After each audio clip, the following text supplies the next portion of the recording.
Ibang klase na yung mga sound card ngayon. Kagaya nitong kay Corefly. Ang dami niyang mga buttons at saka iba't iba yung kulay.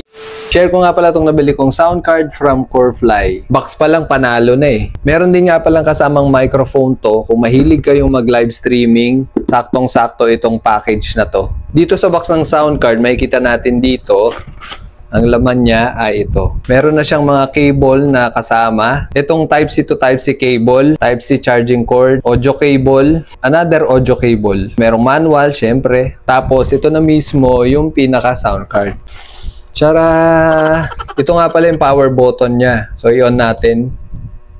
Ang ganda, di ba? Iba't iba yung kulay ng mga button niya. Meron siyang mic tsaka reverb. Meron din siyang potentiometer dito para sa ating equalizer. Meron na siyang bass, mid at saka treble. Tapos makikita nyo dito meron siyang indicator para sa tuning. Meron pa siya ditong mga controllers para sa iba't ibang effects din. Meron siyang 48 volts para sa phantom power. Controller para sa ating auxiliary. Tapos yung the rest ng button, yun yung makikita natin sa the usual na sound card. Dito sa likuran, makikita nyo dyan yung charging port, yung OTG or PC live. Tapos yung live na naka 3.5mm, auxiliary in na 3.5mm, earphone, headset, condenser mic 1, condenser mic 2. Tapos meron siyang saksakan ng pang dynamic mic. Tapos open naman natin yung box ng microphone. Dito sa box ng microphone, meron na siyang kasamang pop filter. Meron kasamang stand. Dito natin kinakabit yung mismong microphone dito sa may pinaka-mount niya dito. Meron siyang microphone holder. Ikot mo lang siya dito para makabit siya.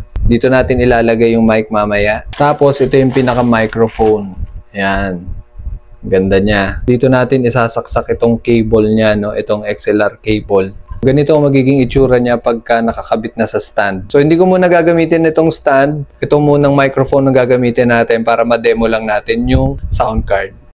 So, ito na nga yung quality ng sound card natin. Gamit ko na yung microphone. Pakita ko sa inyo yung sound card. Ayan. So, dito nakasaksak yung XLR cable sa may dynamic mic or condenser mic. Kita nyo iba't iba yung kulay niya. Pero pwede mong palitan yung ilaw na yan ha. Ang gagawin mo lang, pipindutin mo lang tong power button. Mag-iiba-iba yan ng kulay. Oh, kita nyo ba?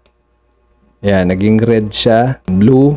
So yan ang kagandahan dyan. Mag-iiba-iba yung kulay niya. Meron siyang battery indicator. Tapos yung sounds natin kung gumagana ba. Ayan, no? Meron siyang LED sa harap. Kung gusto mo namang gamitin itong pang video okay, pipindutin mo lang yung mode niya. Dito sa gilid, makikita nyo yung mode button yan. Sound check. Pwede na kayo mag-play dito ng video okay kung gusto nyo. Pwede itong gamitin sa live streaming. So ito na yung original voice. Kita nyo naman ang lapad niya, no? Hindi na siya katulad ng dating sound card na maliit lang. Ito malapad na siya at kitang-kita mo na yung control panel mo. Kung gusto mong bumili ng ganitong klaseng sound card plus merong microphone na Corefly, lalagay ko lang dyan sa yellow basket mga tol. Salamat!